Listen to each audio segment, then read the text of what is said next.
But being bankrupt is another word for being I'm saying on our way to recovery. But we are not there yet. Anyway, okay, deeper. So we talk about... I'm surprised. We are on our way to recovery. That's not a bad It means thing. that you are broke, but on your way to recovery.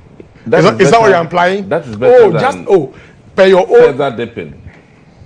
You admit that we are broke? Oh, that's why I said it's relative. It is relative. Dr. Kisi, this is the reason why you guys are where you are today. No, and you don't seem to be learning. And what's that reason? They are not being truthful. They are not being sincere. No, I'm saying that we are bankrupt even on our way to recovery. Even at the point that Ghanaians have rejected you in such high levels that we haven't seen since 1992, you still don't want to repent? No. And begin to build some credibility? No. You don't want to do that? Listen to my words. I'm surprised. I said I'm we're surprised. bankrupt on our way to recovery. True or false? So I don't even know what you are saying now. Is it the case that the country is not broke as President Akufo-Addo said, or we are broke but we are recovering? Which one? He says the word is bankrupt. Oh, okay, you are bankrupt. The country is bankrupt but not broke. Oh, okay. We can make progress. So Doc now joins the club of former MPs, and we've had a conversation with him this evening. He said he was excited, but he appeared a bit sober, reflective. You were watching the 8th Parliament. Did you wish that you were part of it? Seeing all the dynamics at play, seeing the historic Alban Babin speakership, seeing the historic Hang Parliament. Do you wish that you were part of it? What were your highs of the 8th Parliament? I had mixed feelings about the 8th Parliament.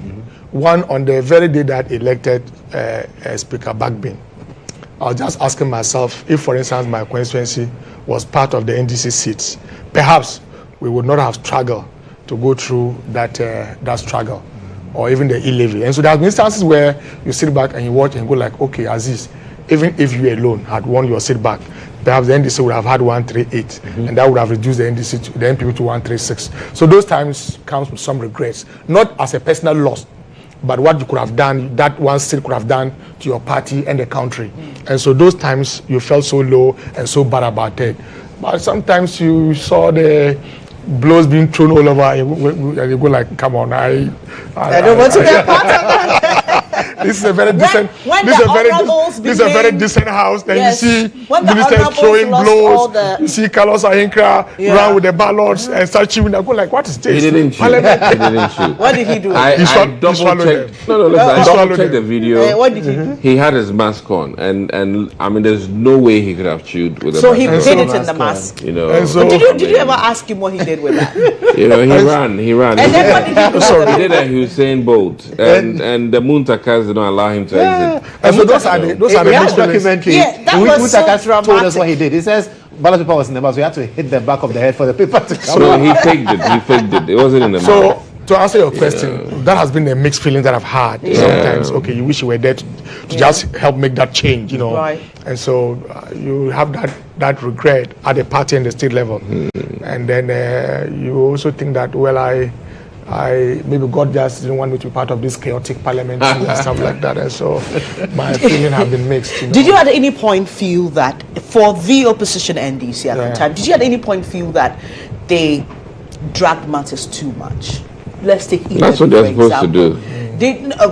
But realistically, we are told parliamentarians do not necessarily serve the interest of a party. I mean, we've had conversations about this, but the constituents of the people or the party do not necessarily serve the interest of their parties.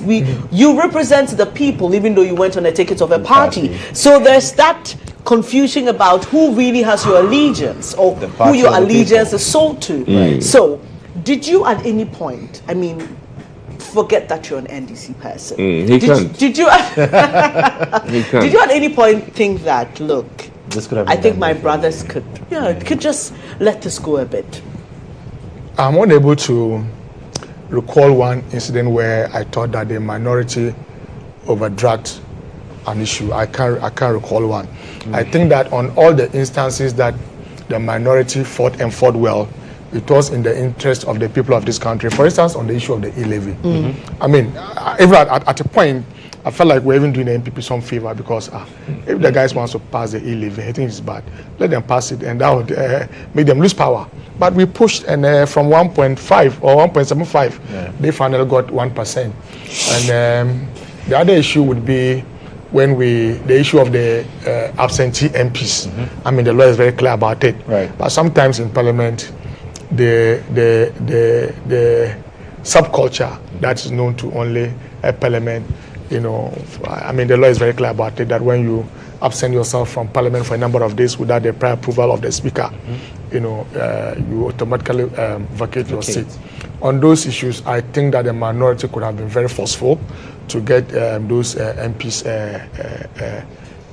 leave their seats, and the MPP would have been the losers on that note, because most of the MPs, about 3 of them, were involved, with 1 from the NDC side, and so the NDC was magnanimous on that occasion. Is that only because they also benefited because there was a member from the So NDC that's what I'm side? saying. If the 4 had lost their seats, they would have lost 3. The NDC would have lost 1.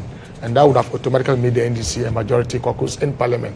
And so I even think that there were instances that the minority could have pushed more if they wanted to pursue just a party interest. Right. On the issue of censure of Ken Ofori-Atta, again, I mean, we made it to some way, somehow, just swept it under the carpet. We could have pushed much better. But sometimes he knows that a lot of discussions go behind the scenes. You know, you don't want to set a precedent that will go after you yourself tomorrow. And so the NDC were very charitable, and